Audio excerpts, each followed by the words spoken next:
dikisahkan tentang beberapa doa Nabi Ibrahim. Antara lain, permohonan Nabi Ibrahim yang pertama pada Allah adalah keamanan kota Mekah. Yang kedua, doa ini terkait dengan nutrisi ruhani, yaitu Nabi Ibrahim memohon dijauhkan diri dan keturunannya dari kemusyrikan terkait dengan penyembahan terhadap berhala, yang mana pada masa itu mayoritas orang-orang di sana menyembah berhala. Sedangkan asnam atau berhala di sini, jika kita ini kan di masa kini itu bukan hanya berhala yang berbentuk patung, tapi berhala 5F, yaitu food, fashion, fame, fortune, dan fun. Food berupa makanan, fashion berupa penampilan, baju, rumah, dan kendaraan.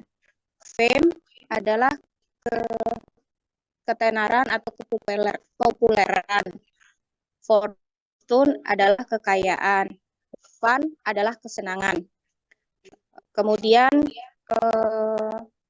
doa yang ketiga itu terkait dengan nutrisi jasmani, yakni Nabi Ibrahim memohon dijadikan agar diri dan anak keturunannya sebagai orang-orang yang mendirikan sholat.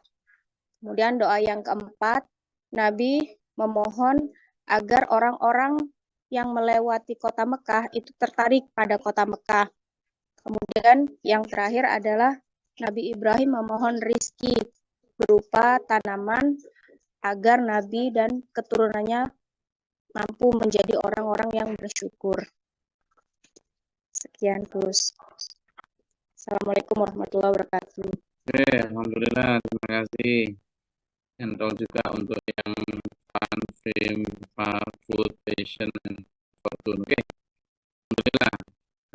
Terus, monggo, selanjutnya. Alhamdulillah ini berarti tumbuh bibit-bibit yang kita tebar melalui ayat-ayat surat Ibrahim. Oke, silakan. Ada lagi yang monggo ngambil nggak apa-apa, acak ya. Tidak harus mulai ayat 1 sampai 52, mungkin yang 30 atau 21 atau 24, silakan. Atau 16 atau 17, silakan.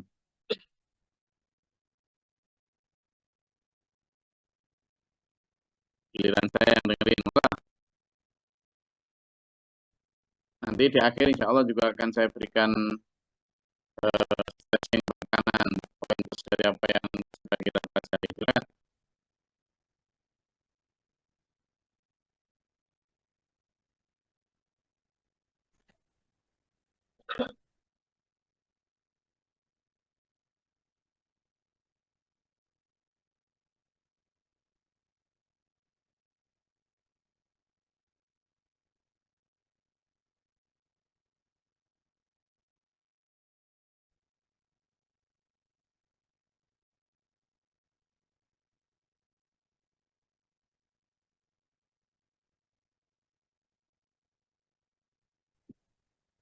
Izin Gus Glory sambil menunggu dulur-dulur persiapkan catatannya, ingatannya,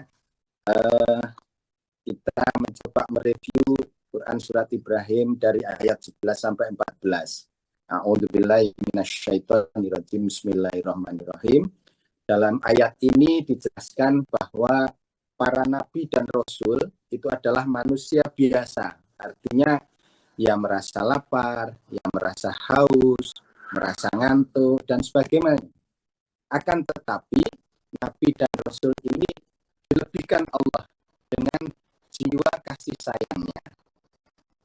Kemudian, kenapa Nabi dan Rasul ini dari manusia biasa? Karena apa? Syariat yang dibawa Nabi dan Rasul itu adalah untuk semua manusia. Sehingga tidak ada satu alasan pun itu Nabi, itu Rasul pantas yang tidak, karena syariat itu untuk semua manusia. Nabi dan Rasul adalah manusia biasa. Kemudian yang kedua, supaya mudah untuk dicontoh umatnya. Kemudian yang ketiga, itu sebagai standar semua umat, kekuatannya itu juga terbatas, merasa lapar dan sebagainya. Dan yang keempat, tidak mudah putus asa. Tidak mudah, yang keempat, tidak mudah putus asa agar bisa mengajar pada dirinya. Juga merasa capek, merasa bosan, dan sebagainya. Selanjutnya, bahwa para nabi dan rasul itu tidak pantas mendatangkan satu bukti nyata kecuali dengan izin Allah. Dan hanya kepada Allah orang beriman itu bertawakal dan berserah diri. Jawaban orang kafir gimana? Dengan ajaran dari nabi dan rasul. Dia akan mengusirnya, akan mengusir mereka, atau kembali kepada ajaran nenek moyang lagi agar diterima. Selanjutnya, Allah mewahyukan kepada nabi dan rasul bahwa kami Allah pasti akan membinasakan orang-orang yang zalim itu. Terus terakhir dawuh, marilah kita kepincut dengan iming-iming kenikmatan surga dan takutlah kepada ancaman neraka. Demikian Gus Lori dan Tilur-Tilur ayat 11 sampai 14. Monggo dilanjut yang lain. Sadaqallahu aladzim. Oke, terima kasih Pak Jo. Monggo, tadi sudah diselingi Pak Jo untuk menunggu dulu. Ayo, yang selanjutnya. Banyak ayat yang belum direview. Silakan. Saya lagi boleh ya, Gus? Boleh. Ini tentang ayat 22 sampai 24 insya Allah. Bagaimana pentingnya kita memilih guru atau pembimbing agar kita tidak terjebak dalam kesalahan yang tidak bisa kita perbaiki, yaitu akhirat. Ketika hisab datang, setan berkata berjanji Allah adalah benar untuk orang yang bersabar. Setan itu sebenarnya cuma menyeru berbuat kezaliman agar tidak melakukan kebajikan. Tapi kita manusianya ini yang kenapa ikut gitu.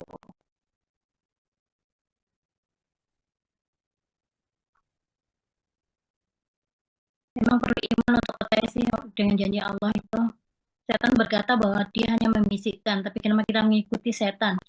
Sedangkan dia tidak memaksa kita. Maka jangan mencerca dia, tapi cercalah diri kita sendiri. Karena setan tidak bisa menolong kita. Bagi orang-orang yang soleh, akan menerima janji Allah, dimasukkan ke surga dengan kekal, yang mengalir sungai-sungai di dalamnya, dengan ucapan penghormatan mereka ialah salam. Ini yang aku suka. Bayangin damainya ya, di sana nanti kita cuman baca perkataan kita cuman yang enak-enak aja, yang damai-damai aja gitu. Seperti dalam surat Al-Waqiah ayat 25 sampai 26. Bismillah. Di sana mereka tidak mendengar percakapan yang sia-sia maupun yang menimbulkan dosa, tapi mereka mendengar ucapan salam. Gitu Gus, yang nginget saya selalu itu. Begitu damainya nanti, insya Allah. Sudah kalau lagi, matur nuwun Gus.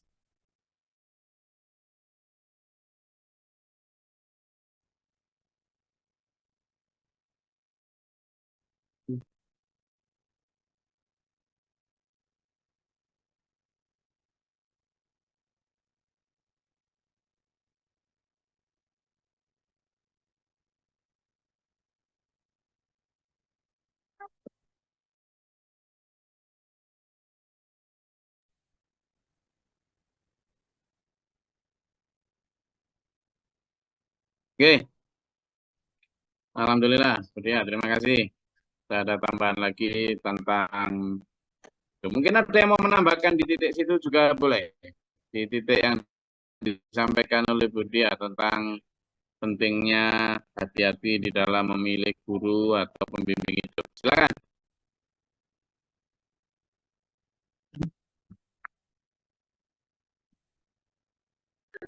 Semakin banyak yang menyampaikan reviewnya akan semakin bagus, sehingga banyak sudut pandang yang terlibat akan memberikan kekayaan wawasan. Silakan.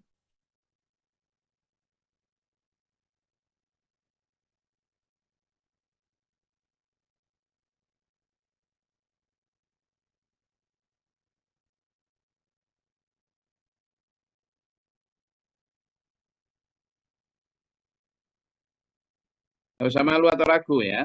Jadi saya benar-benar berharap ini adalah juga untuk latihan sampean semua, biar pesan-pesan yang kita dapat dalam pengajian ini itu bisa tersampaikan. Caranya ya lewat sampean. Nah, cara menyampaikan ini penting, tapi kita tambah kurangi supaya orang-orang yang tidak ikut ngaji bisa mendapatkan keberkahan juga dari apa yang sampean sampaikan nanti. Nah, cara menyampaikan kepada mereka dilatih dengan cara murojaah pada saat surat berakhir seperti ini. Supaya nanti kalau memang masih ada yang keliru, bisa kita revisi. Kalau ada yang kurang, bisa kita tambahi. Silakan.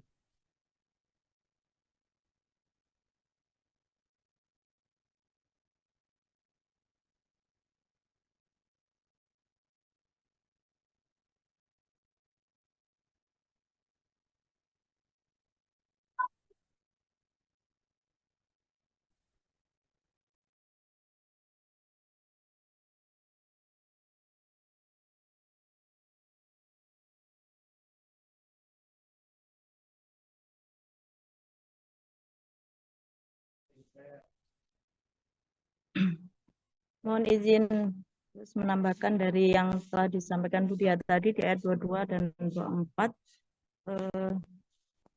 Di sana juga yang belum disampaikan ya. Jadi ada janji setan itu sering diingkari, jangan mengikuti janji setan.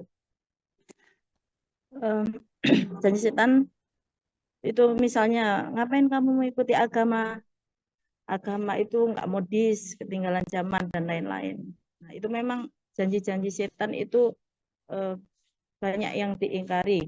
Kemudian memang dalam mengikuti agama itu memang sangat sulit. Bagaimana kuatnya Gus Gori, yaitu tentang jalan mengikuti nafsu itu manis, tapi akan berujung tragis. Kemudian di poin selanjutnya, bahwa jalan ikut setan itu selalu keliru dan selalu ingkar. Buktinya orang yang diajak minum misalnya, ujung-ujungnya kalau kebanyakan ya bakalan sakit. Kemudian yang orang yang tidak mau diajak untuk tutup aurat, ujung-ujungnya ya bakal dilecehkan orang di jalan. Itu selalu keliru, contoh-contoh bukti nyatanya. Kemudian di poin selanjutnya, tadi disampaikan surga itu sudah tidak ada lagi ucapan yang jelek-jelek, kecuali ucapan yang baik-baik, damai, saling mengucapkan salam sebagaimana terdapat dalam surat Al-Waqiah ayat 25 sampai 26. Kemudian pada ayat ini juga diakhiri dengan pertanyaan dari Budia tentang sejauh mana orang tua itu dimintai pertanggungjawaban terhadap anak-anaknya. Jawaban Gus Gori di sini juga sangat mengena pada kehidupan kita sehari-hari, bahwa mendidik anak itu secara spiritual itu sampai akhir, sampai meninggal dunia selamanya, karena demi keselamatan dunia akhirat. Jangankan kepada anak atau saudara, kepada seluruh umat saja kita berkewajiban untuk menyampaikan kebaikan demi keselamatan di dunia maupun di akhirat. Kemudian di poin terakhir, titik tekannya tentang cara mengetahui bisikan setan, yaitu dengan cara melatih diri untuk mengetahui musuh gaib setan yang terdapat dalam 3 proyek besar yang kedua. Bagaimana manusia itu harus jeli apakah ini godaan setan atau tidak, terus bisa memilah apa yang akan dilakukan. Hal ini terdapat dalam surat Al-Munafikun, bahwa kita harus selalu minta perlindungan kepada Allah agar langkah setiap kata yang kita lakukan agar dijaga oleh Allah. Itu saja Gus, terima kasih dari ayat poin ini.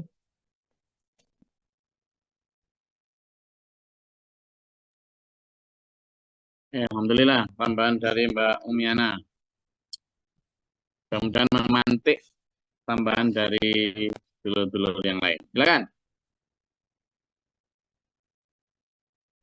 Yang barusan bergabung mungkin mau menambahkan, silakan.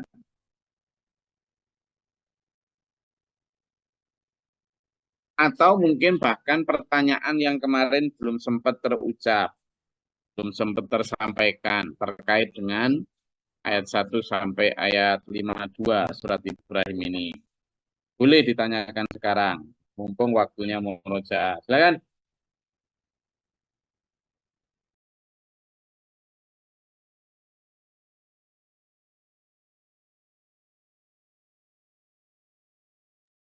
Ya, Assalamualaikum warahmatullahi wabarakatuh.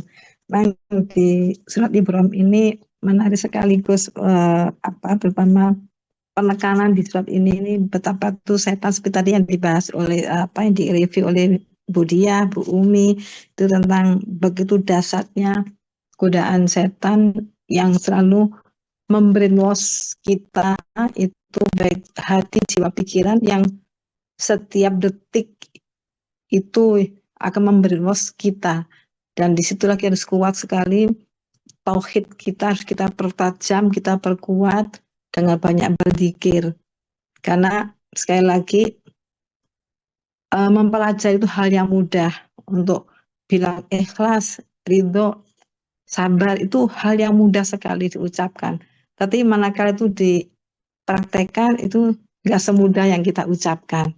Karena brainwash setan itu begitu kencang sekali terhadap diri manusia, baik secara halus maupun secara kasar, melik pikiran, hati, dan jiwa kita. Dan itu kita pertajam dengan banyak berzikir dan mentauhidkan diri untuk selalu istiqomah.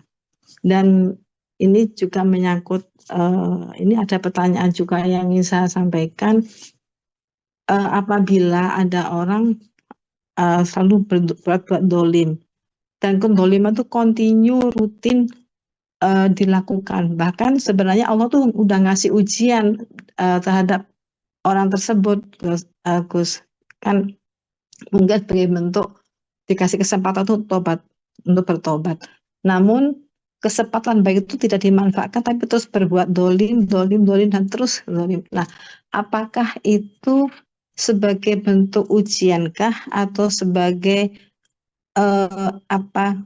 adab Allah terhadap orang tersebut? Karena kesempatan untuk berikan waktu untuk bertobat itu tidak dimakan sebaik-baiknya. Namun sampai detik ini pun terlalu kedoliman itu telah dilakukan, sengaja atau tidak, tapi itu telah merugikan banyak orang. Itu mohon penjelasannya. Terima kasih.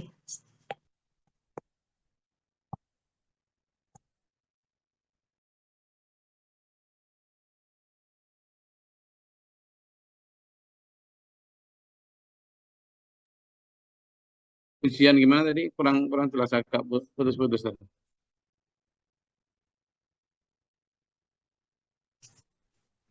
Apabila kita mendapatkan seseorang, ya Gus ya, yang mana orang itu berbuat dolim, dan kedoliman itu tidak pernah putus-putus dilakukan.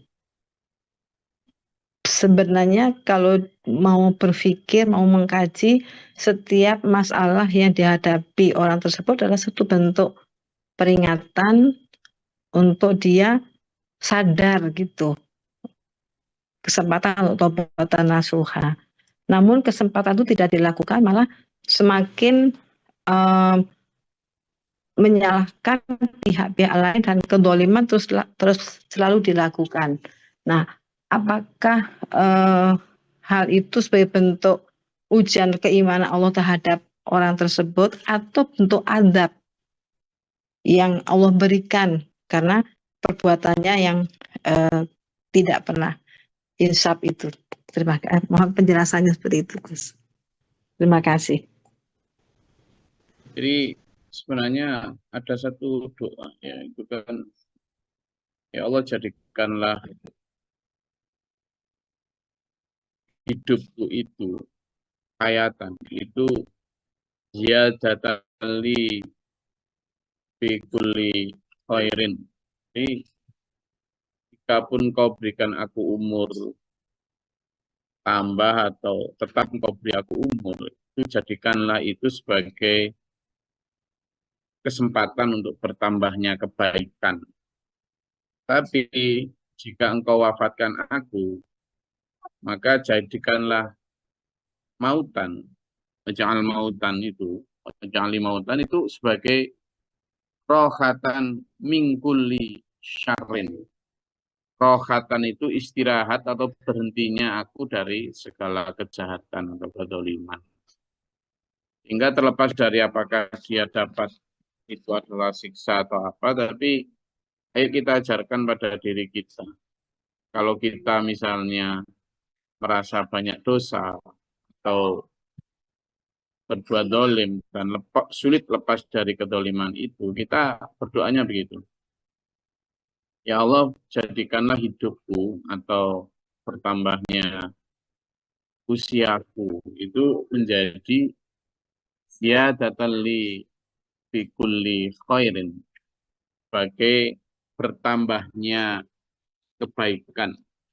Jadi makanya orang berdoa minta umur panjang itu nggak boleh cuma minta umur panjang gitu aja, itu nggak boleh, harus ditambah doanya.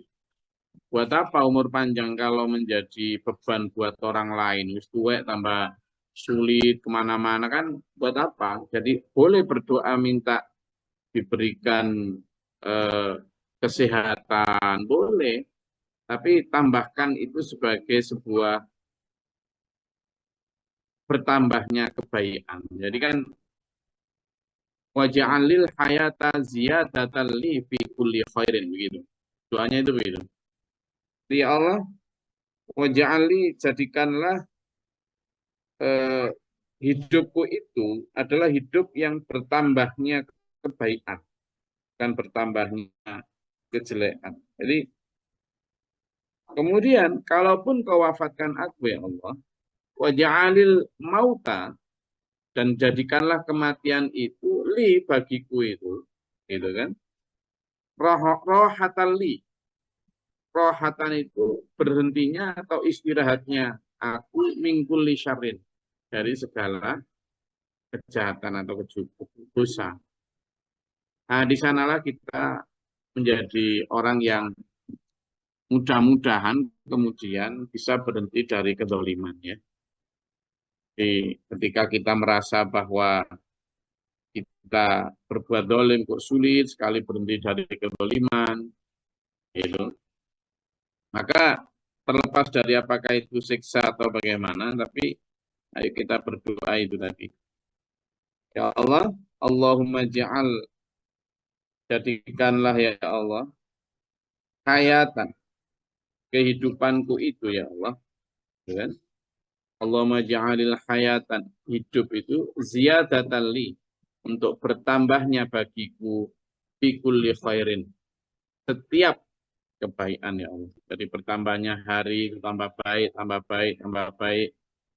Lalu jikapun kau wafatkan aku, waj'alil mauta, dan jadikanlah maut itu rohatali, istirahatnya aku atau berhentinya aku dari mingkuli syarrin, dari segala dosa dan itu. Jadi lebih kepada introspeksi diri kita saja.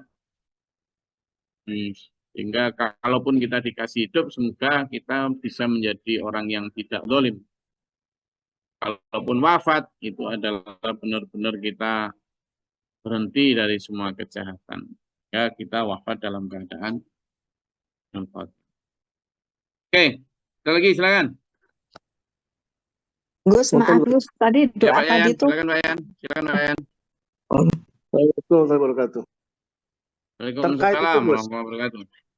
berhala-berhala di masa kini itu, Gus, kan sudah berubah wujudnya ya. Salah satu mungkin diantaranya adalah 5F tadi ya. Iya, Pak. Pertanyaannya gini, Gus, bagaimana dengan orang-orang yang berkecimpung di dunia bisnis itu, termasuk mungkin kita juga. Pada umumnya itu kan mengeksplor, Gus. Mengeksplor misalnya di dunia fashion pakaian misalnya, industri, baik itu pedagangnya ataupun pembuatnya pakaian misalnya. Itu kan mesti mengeksplor, Gus. Mengeksplor terus dikembangkan itu. Sehingga itu kan menggiring, seolah-olah menggiring orang itu untuk lebih konsumtif gitu loh, yang dulunya tidak perlu menjadi tertarik gitu loh. Begitu juga di dunia-dunia yang lain, misalnya di dunia makanan. Orang yang bergelut di bidang itu kan pasti mengeksplor, Gus. Terus ya dikembangkan gitu. Juga di dunia-dunia lain juga. Gitu. Nah, bagaimana apakah itu termasuk menggiring orang untuk menjadi bukan ini ya, saya anggap menyembah lah, atau menyembah dalam tanda kutip ya, menyembah berhala masa kini itu. Apakah termasuk kita itu, misalnya saya itu misalnya dagang pakaian. Apakah jika saya mengeksplor dagangan saya itu loh, apakah termasuk saya itu orang yang menggiring agar orang itu menjadi penyembah berhala masa kini gitu. Juga di dunia-dunia yang lain. Mohon pencerahannya. Jadi memang ada satu batasan tipis ya Pak ya. Ketika kita jual makanan ya, jual pakaian dan lain sebagainya. Memang ada batasan, misalnya begini ya, kita jual fashion ya. Apa kita tidak boleh jualan mobil? Ya boleh lah. Apa kita tidak boleh jualan pakaian? Ya boleh. Tapi yang tidak boleh kan misalnya begini. Kita jualan pakaian ya. Bisa dengar Mas Yani? Putus-putus. Saya dengar. Lancar, Gus, lancar. Oke. Jadi misalnya kita jualan pakaian. Kita memang dilarang. Kita dilarang jualan pakaian yang nanti itu misalnya untuk maksiat. Misalnya sampean jualan pakaian yang akan dipakai untuk apa di pantai. Seperti apa itu? Ini yang jelas-jelas nanti dipakai di pantai kan, memang keperluannya di pantai. Lah tapi kan belum tentu dipakai di pantai, Gus. Ya, kita kan seperti itu. Misalnya kita jualan janur boleh enggak? Boleh. Boleh. Tanpa kita harus tahu bahwa itu nanti misalnya untuk apa. Kita jualan kelapa boleh enggak? Boleh.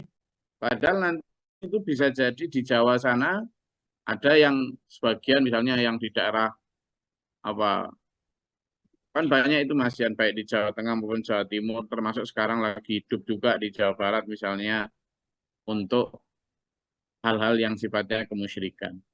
Asalkan kita memang tidak benar-benar sengaja tahu bahwa barang-barang itu adalah barang-barang yang mendukung hal yang kemaksiatan, kita mesti boleh. Mobil, bagaimana kalau kita poles mobil itu biar laku? Ya harus, kan gitu. Misalnya kita iklankan, oh toko saya super hemat, saking hematnya sampai super, misalnya gitu kan. Boleh, gitu loh. Asalkan di dalamnya memang bukan hal-hal yang sifatnya di luar kebutuhan seperti yang saya sebut tadi. Jadi kalau sama misalnya masih tetap jualan baju apa segala macam syar'i, ya boleh. Nah, makanan juga demikian. Kita tetap boleh jualan makanan. Oh ini beli satu dapat dua diskon, boleh. Makanya kan saya selalu mengatakan tidak hanya dalam hal food maupun fashion ya jualan kita itu. Dalam hal berdagang atau nyari rezeki itu ada batasan kan minimal dua ya. Satu adalah halalan, kedua adalah thayyiban ya. Halal itu adalah bicara tentang hal-hal yang tidak bertentangan dengan syariat. Makanan jualan silakan asalkan halal. Ya kan? Jangan jualan misalnya rebusan kucing. Kan gitu. Kemudian yang kedua adalah thayyib. Nah, thayyib ini bicaranya adalah kepantasan, kesehatan dan lain sebagainya. Maka disitulah kita kemudian meskipun halal misalnya ya, jual makanan. Makanan yang halal tapi tidak thayyib, tidak sehat. Apa kira-kira misalnya? Nah, jangan sampai hanya karena ingin meraih laba yang banyak, lalu kita menerabas dua hal itu. Memang sih halal, tapi tidak thayyib, tidak sehat. Gitu. Nah, sehingga di sana sebenarnya kita bisa mengerem, Pak ya, untuk agar kita tidak masuk di dalam penyembahan terhadap berhala food. Kenapa? Karena kalau kita sampai melanggar yang halalan dan thayyib tadi, kita seringkali kemudian kebablasannya itu merangsang orang untuk kemudian berlomba dalam hal itu. Antara lain misalnya, ayo lomba mukbang itu, mukbang istilahnya apa itu, yang makan banyak porsinya itu. Nah, yang kayak gitu berarti sudah melanggar karena apa? Perintahnya Rasulullah makan itu adalah sesuai kebutuhan. Tapi makan misalnya lomba makan mie 20 bungkus hanya demi untuk meramaikan warungnya gitu. Nah, yang kayak gitu yang sudah melampaui batas. Jadi, selama berdagang itu tidak sampai mengajak orang untuk berlomba terhadap ya itu tadi berlebihan dalam hal makan maupun fashion, food maupun fashion, nggak apa-apa. Saya aja kepengen punya warung ya. Pengen punya warung. Tentu warung itu nanti akan saya poles. Oh, ini adalah soto yang paling enak se-Jawa dan Bali, NTB, PLN aja. Ya kan? Jadi gitu. Saya kan tetap begitu ya. Tapi bukan berarti kemudian biar orang, tapi siapapun yang lagi lapar, itu kan bisa belok di rumah makan Padang Bulu Indah misalnya gitu kan. Jadi biar itu harus ada itu orang yang punya jual pecel madu itu merasa paling enak itu se-Bali. Enak apa-apa. Paling hemat kalau belanja di toko saya. Nggak apa-apa. Asalkan ya itu tadi, tidak melanggar batas-batas tadi. Gitu. Gimana ya?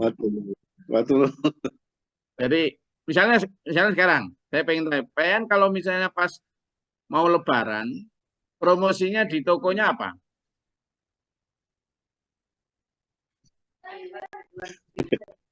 Apa misalnya? Biar ditiru orang-orang ini. Kan itu. Karena memang orang kebutuhan Lebaran ya beli baju. Apa ya? Iya kan? Sehingga mungkin buy one get one free. Nah, berarti beli satu dapat dua. Itu. Atau ya itu nggak apa-apa. Tapi ya tadi ada batasan tadi. Ini yang sangat kita harus hormati dan taati adalah halalan thayyiban. Insya Allah kalau kita nanti ikut koridor itu ya, itu nggak terjerumus pada penghambaan terhadap itu tadi. Kenapa? Kalau misalnya ya, tentang food aja. Kalau nanti kita melanggar batasan halalan thayyibah itu benar kadang halal, tapi karena sudah macam-macam gitu, nggak thayyib akhirnya. Pakai bahan-bahan yang sifatnya nggak sehat. Itu demi menarik perhatian. Misalnya orang-orang Cina yang jualan permen yang macam-macam warnanya ternyata dari bahan cat hanya untuk menarik perhatian anak-anak kecil. Nah itu sudah nggak thayyib itu sudah. Sehingga nanti juga menjurusnya menjadi tidak baik. Hanya Gitu, karena itu. Anak-anak ini kan juga gitu. Kadang makanan-makanan yang dipoles nggak karu-karuan itu kan hanya karena biar memperturutkan keinginannya sehingga orang jarang mau makan di rumah kan sekarang itu. Nah, Iya itu kan? dia.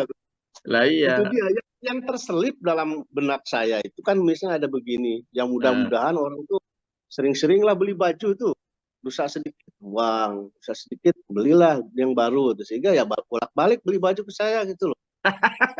Nah itu ada terselip seperti itu tuh, apakah menggiring orang untuk lebih konsumtif itu loh Gus, gimana itu? Ya memang ada itu keinginan yang kayak gitu itu. Sering-seringlah beli baju. Ya namanya penjual ya kan gitu. Sering-seringlah beli mobil gitu kan. Dan cepat Iya. rusakin biar beli mobil lagi ke saya ini. Ada nggak Pak Jo gitu Pak Jo? Enggak. Kalau saya sekarang kan ini Gus, saya menyediakan kendaraan itu kan sesuai dengan kebutuhannya saja. Jadi yang beli ke saya memang benar-benar perlu, Gus. Makanya sekarang kita main di 2 pintu aja, Gus. Aman itu.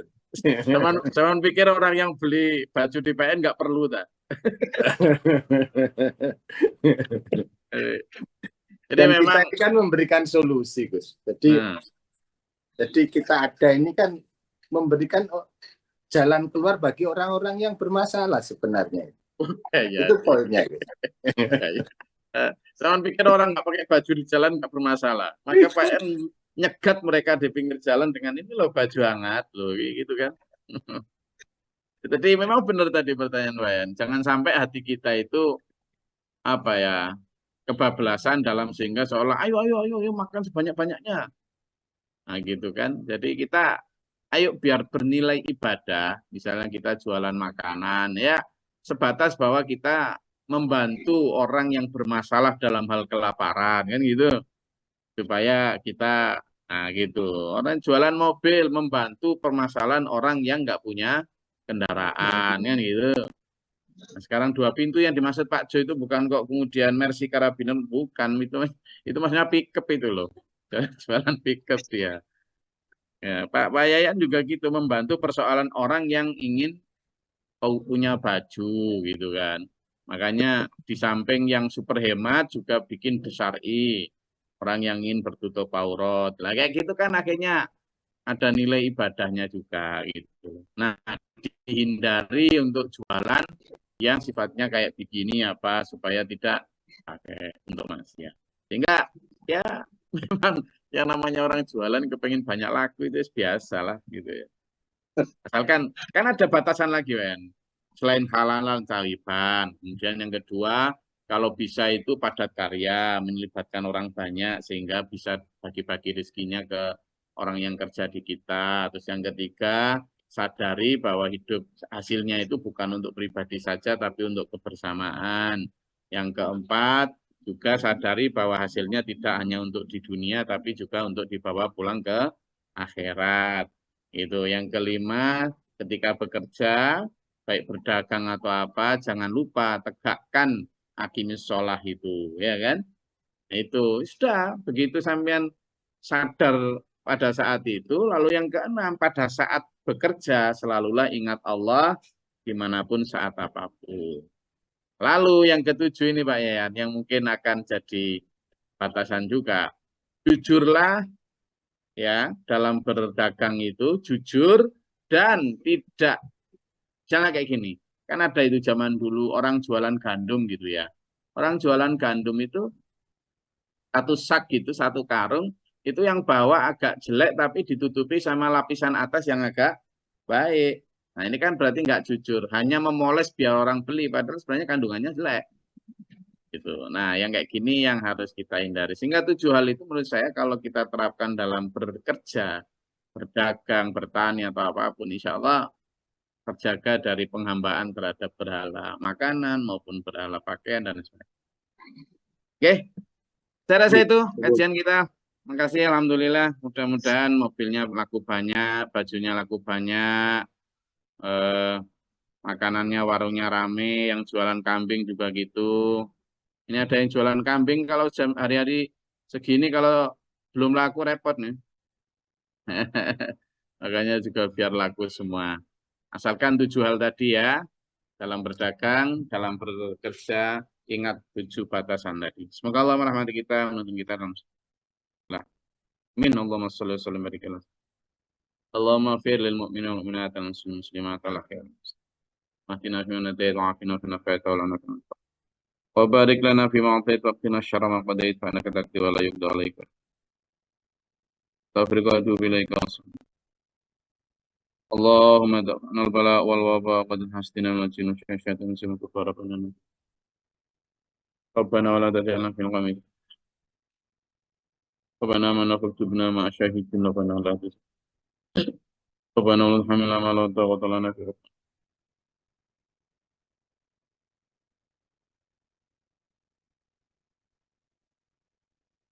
Rabbi a'udzu bika min hamazati syaitan wa a'udzu bika rabbi yadurruna bisrafina. Rabbana ja'alna muslimin wa qadiratin wa tamsuna ta'ala. Kadar dalam tarbiyyah dan rahmat. Wa ma afrilan sabran sabrin. Wa ma fadil samawati wa alimil ghaibi wa syahadati. أعوذ بالله من جد البلاء والبدر الشقاء والوضع شمدة الأقدام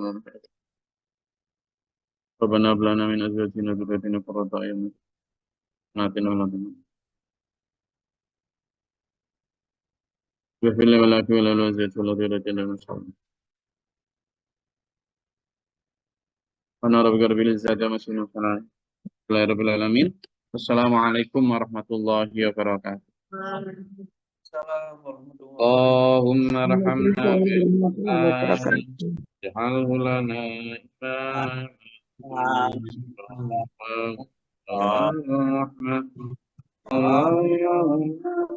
imam minhu manasina wa'allimna minhu ma jahilna